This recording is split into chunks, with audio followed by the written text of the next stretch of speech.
Hello, everybody. Good morning. My name is Tannis Morgan. I'm here with my colleague Adrian Lipsett from Vancouver Community College. We'll be referring to Vancouver Community College as VCC. We are actually in Canada, the West Coast, British Columbia, and more importantly, we are on the traditional and unceded territories of the Musqueam, Squamish, and Tsleil-Waututh First Nations, who have been there since time immemorial. And Vancouver Community College specifically is actually located in a former village, Coast Salish village called Squatchis. So this presentation is really an extension of one that we did yesterday, but it's also really builds on something that we heard last year at ePIC 2023 that I guess sparked a few light bulb moments for us.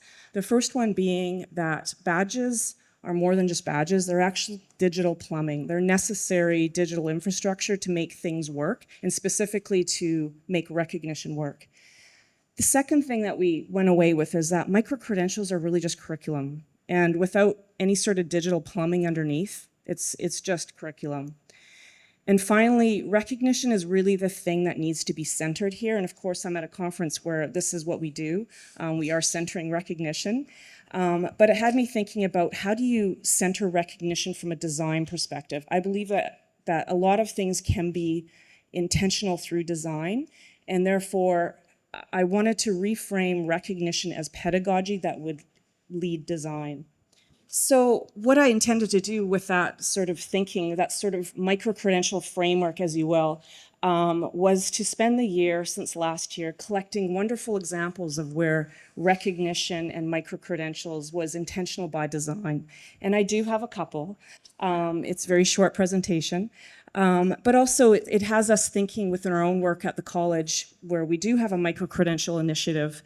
What could it look like if we actually include recognition as pedagogy in the design of these micro-credentials? First of all, though, I have to just really underline that a community college context in Canada is different than a university context. It's not so much ivory tower. Community colleges, by definition, are actually very access-oriented.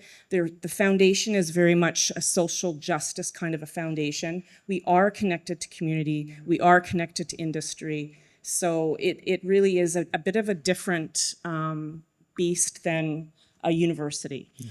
Secondly, our province does have a micro-credential framework, and the Australian presentation yesterday was really revealed some of the challenges with our own framework that we actually look up to. I would say our micro-credential framework is not a framework so much as a list of criteria about curriculum. It does not really mention at all badging or digital credentials, and it doesn't refer at all to the recognition part of this.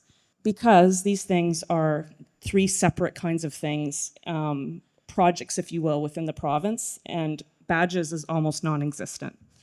So the problem that needs to be solved in this particular context is that micro-credentials essentially become a funding opportunity that we all grab that really results in smaller pieces of curriculum. The problem being that community colleges have been doing this forever. We do certificates, diplomas, short certificates. There's nothing new here without badging and without recognition. Second of all, these are really positioned, as a funding opportunity. What has resulted is that you have micro-credentials that may or may not be credit-bearing. They may or may not result in a digital credential. They sort of are linked to industry. They are maybe related, they're hopefully reskilling or upskilling, but they might not be. So it's a bit of a wild west of micro-credentials, and there's a lot of them now because there was money. I would also say that this piece of recognition not being part of it is really problematic in the sense that the target audience for these micro-credentials for the most part are adult learners, adult workers, and of course we know that they're not blank slates. They do not necessarily need all of the micro-credential. I'm just going to skip through some things in the interest of time.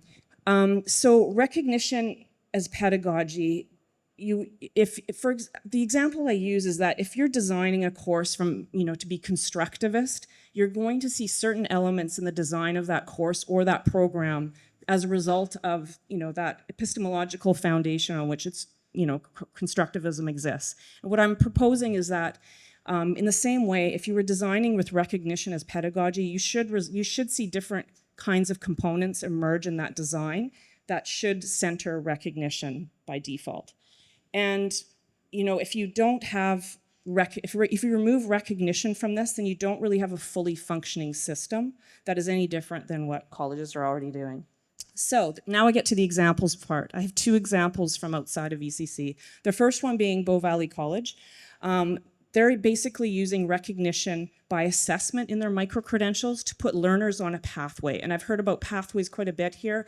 Whether or not that word is being used, it seems to be where we're at.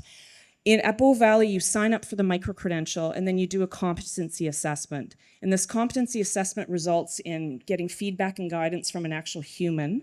And then from that point, you are put on a path through the micro-credential depending on how you tested in that competency.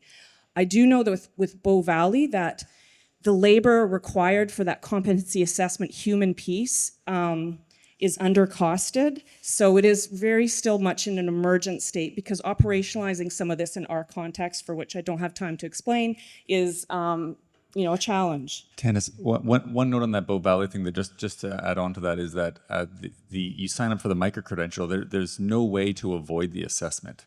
It encourages you to, it says, we're not going to take your money until you do this, which is a great way to really center recognition again. Just wanted to mention that. That's important. Thank you for mentioning that. The other example I heard recently was from the Alamo community colleges in the US.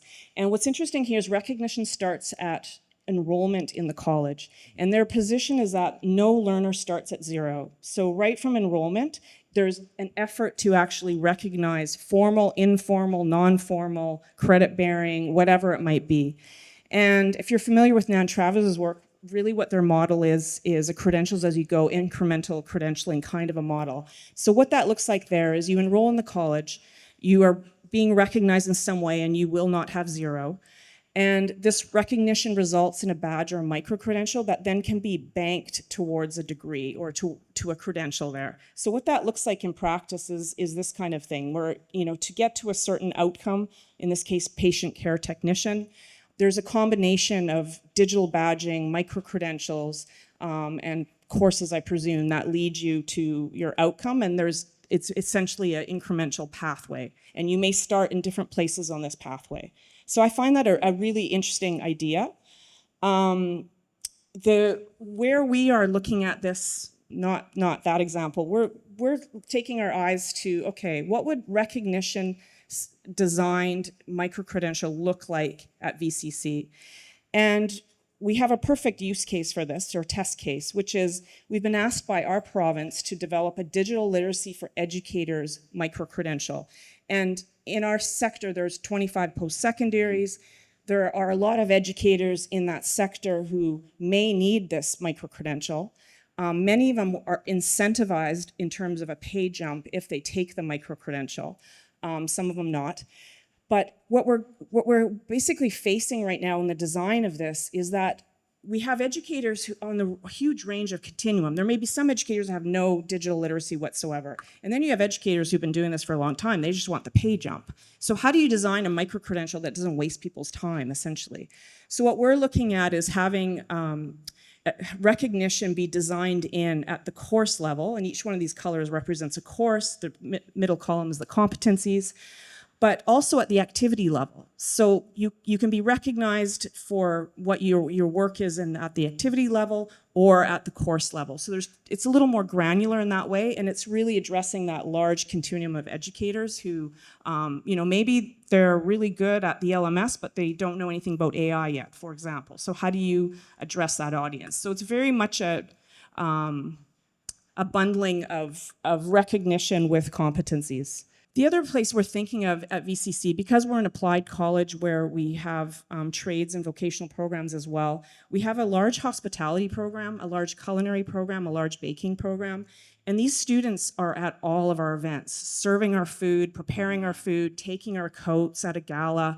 They do a lot of this.